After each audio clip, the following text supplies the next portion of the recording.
Melihat sektor ekonomi yang lesu, Bali juga perlu mengembangkan sektor pertanian yang mendukung perekonomian masyarakat. Salah satunya pengembangan tanaman herbal. Terlebih saat ini dipercaya mengkonsumsi olahan dari tanaman herbal bisa meningkatkan daya tahan tubuh di tengah upaya antisipasi menangkal wabah COVID-19.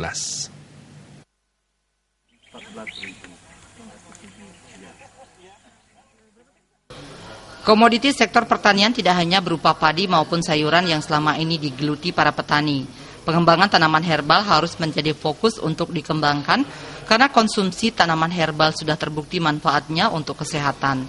Terutama saat ini dengan mengkonsumsi tanaman herbal dipercaya dapat meningkatkan daya tahan tubuh di tengah upaya untuk menangkal wabah COVID-19 yang sedang merebak. Pengembangan tanaman herbal berpeluang menjadi komoditi internasional dalam situasi ekonomi yang lesu saat ini.